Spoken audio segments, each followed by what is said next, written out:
आज हम कंपैरिजन करने वाले हैं सीवीटी ट्रांसमिशन वर्सेस ई सीवीटी ट्रांसमिशन। दोनों में ही सीवीटी है, पर दोनों की इंजीनियरिंग में जमीन और आसमान का फर्क, दोनों के वर्किंग्स, दोनों की फ्यूल एफिशिएंसी, दोनों का मेंटेनेंस बहुत ही ज्यादा डिफरेंस। तो अगर आप भी प्लान बना रहे हो ऑटोमेटिक कार लेने का और आप कंफ्यूज हो कि सीवीटी ले या फिर ई सीवीटी ले, तो ये वीडियो आपकी हेल्प करेगी आपकी कंफ्यूजन दूर करने। और हम सभी कंडीशन बताएंगे इंडियन कंडीशन के हिसाब। तो वीडियो इन्फॉर्मेटिव रहेगी, बिना स्किप किए लास्ट तक देखना और अपने यूट्यूब चैनल को सब्सक्राइब जरूर कर देना नोटिफिकेशन ऑन के साथ। तो चलिए सीवीटी और ई सीवीटी का कंपैरिजन वीडियो स्टार्ट कर। तो सबसे पहले समझते हैं दोनों काम कैसे कर। तो जो नॉर्मल सीवीटी होता है उसमें कोई गियर्स वगैरह नहीं होते हैं, उनमें एक स्टील बेल्ट होती है और दो पुली होती है, दोनों ही स्पीड के हिसाब से कम ज्यादा होती है। और इसके नाम में भी जो आपको पता है कंटिन्यूअसली वेरिएबल ट्रांसमिशन है, तो इसमें जो गियर्स है वो भी आपको वेरिएबल्स मिलेंगे। हर मिली सेकेंड पे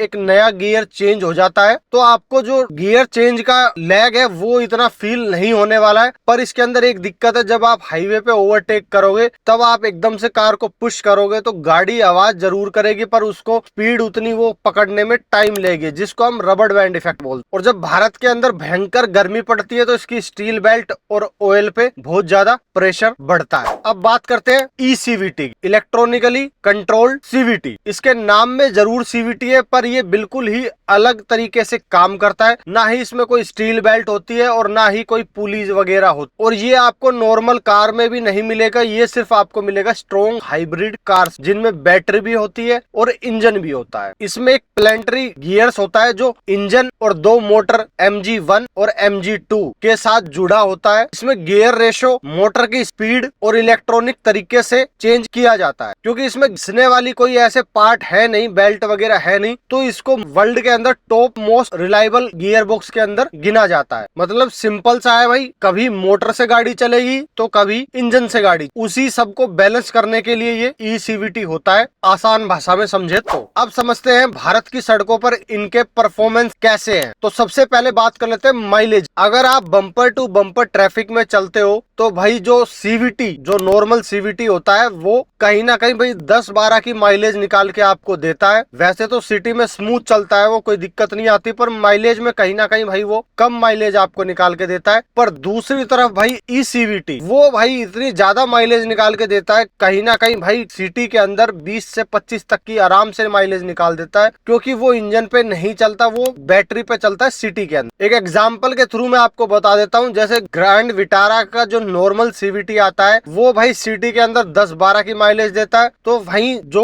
ग्रैंड विटारा का ही स्ट्रॉन्ग हाइब्रिड आता है जो ई सीवीटी के साथ आता है, वो कहीं ना कहीं भाई सिटी के अंदर 20 से 25 तक की आराम से निकाल के दे देता है। नेक्स्ट बात करें भाई ड्राइविंग की और एनवीएच की, तो भाई जो नॉर्मल सीवीटी होता है वो हाईवे पे स्मूथ चलता है, कोई दिक्कत नहीं आती। पर दिक्कत जब आती है जब आप इससे ओवरटेक वगैरह करते हो, तब आपको ये रबड़ बैंड की इफेक्ट की वजह से थोड़ा लैग फील करवाता है। पर अगर बात करें ई सीवीटी की, तो उसमें भाई आपको मिलता है इंस्टेंट टॉर्क। मतलब मोटर आपको जब आपको एकदम पावर की जरूरत है तो मोटर टॉर्क देती है, जिसकी वजह से आपको ऐसा लगता है जैसे आप कोई ईवी कार चला रहे हो, और ना ही कोई आपको आवाज वगैरह फालतू आती है। मतलब एनवीएच लेवल बहुत ज्यादा मेंटेन रहते हैं ई सीवीटी के। अब दोस्तों बात करते हैं कीमत और मेंटेनेंस। यहाँ पर दोस्तों थोड़ा सा गेम बदल जाता है। तो भाई जो ई सीवीटी आता है वो स्ट्रॉन्ग हाइब्रिड कार में आता है और उनकी कीमत भाई बहुत ज्यादा होती है। एक उदाहरण के लिए आपको बता दूं, जो इनोवा हाई क्रॉस है उसका जो नॉर्मल सीवीटी है उससे, और जो स्ट्रॉन्ग हाइब्रिड का ई सीवीटी है उसमें कहीं ना कहीं 8 से 10 लाख रुपए का डिफरेंस आपको उनमें देखने को मिल जाता है। और वहीं अगर ग्रैंड विटारा को उठाएं तो उसमें नॉर्मल सीवीटी और ई सीवीटी में कहीं ना कहीं 2-3 लाख रुपए का डिफरेंस आपको देखने को मिल जाता है। और अगर बात करें भाई मेंटेनेंस की, तो ई सीवीटी में भाई एक अलग से बैटरी लगी होती है जिसकी 8 साल की वारंटी और 1,60,000 किलोमीटर की मतलब वारंटी इंक्लूड होती है। पर उसके बाद जब वारंटी खत्म होने के बाद अगर आपकी बैटरी खराब हो जाए, कुछ दिक्कत आ जाए, तब आपको 2 से 3 लाख रुपए की भाई वो बैटरी कॉस्ट करने वाली। तो कहीं ना कहीं भाई मेंटेनेंस में भी ई सीवीटी थोड़ा ज्यादा पड़ता है, और वैसे कीमत में भी भाई ज्यादा आपको ई सीवीटी में ही देना पड़ेगा। पर भाई अगर नॉर्मल सीवीटी की बात करें तो उसमें भाई ऐसा कोई ज्यादा खास खर्चा आता नहीं है, बस टाइम पे टाइम आपको एक ऑयल चेंज कराना होता है, ट्रांसमिशन ऑयल। बाकी ऐसा कोई ज्यादा मेंटेनेंस का खर्चा नहीं है। हाँ, अगर आप ऑयल चेंज नहीं कराते हो तो भाई इसमें अक्सर शिकायत देखने को मिलती है, अगर कुछ दिक्कत आ जाती है तो पूरा गियर बॉक्स ही चेंज होता है। तो फाइनली आपको अपने पैसे से कौन सी कार खरीदनी, तो इसको मैंने दो कैटेगरी में बांट दिया है। तो जो कंडीशन फर्स्ट है, आपको नॉर्मल सीवीटी लेना चाहिए अगर आपकी डेली रनिंग कम है, मतलब महीने की 1500 किलोमीटर की ही रनिंग है आप, या फिर आप हाईवे पे क्रूज ज्यादा करते हो और साथ में आपका बजट भी टाइट है, क्योंकि भाई हाइब्रिड कार के अंदर आपको 2-4-5 लाख रुपए एक्स्ट्रा पे करने पड़ते हैं। तो उनके लिए भाई ये नॉर्मल सीवीटी एक बेस्ट ऑप्शन बन सकता है। अगर बात करें भारत में मिलने वाली सीवीटी कार्स की, तो अगर बजट कार की बात करें तो आप निसान की मैग्नाइट में मिल जाएगा सीवीटी। अगर बात करें एन इंजन के साथ, उसमें आपकी होंडा की कार होंडा सिटी या फिर होंडा एलिवेट में सीवीटी के साथ मिल जाती है, या फिर हुंडई क्रेटा आती है आईवीटी टेक्नोलॉजी जो कि नॉर्मल सीवीटी ही होती है, और किया सेल्टोस, ये सब आपको नॉर्मल सीवीटी में मिल जाएंगे। अब आते हैं कंडीशन 2 पे, आपको ई सीवीटी स्ट्रॉन्ग हाइब्रिड लेना चाहिए अगर आप दिल्ली मुंबई बेंगलोर जैसे हैवी ट्रैफिक में डेली की रनिंग आपकी 50-70 किलोमीटर की है, मतलब आपको daily bumper to bumper traffic face करना पड़ता है, तो आपके लिए बेस्ट ऑप्शन बन सकता है ई सीवीटी। और अगर आपको इलेक्ट्रिक कार जैसी शांति चाहिए और भाई पेट्रोल कार जैसी आजादी, मतलब ना ही आपको रेंज एंजाइटी मिलेगी और ना ही आपको ज्यादा एनवीएच लेवल मिले, और अगर आप प्लान बना रहे हो कार को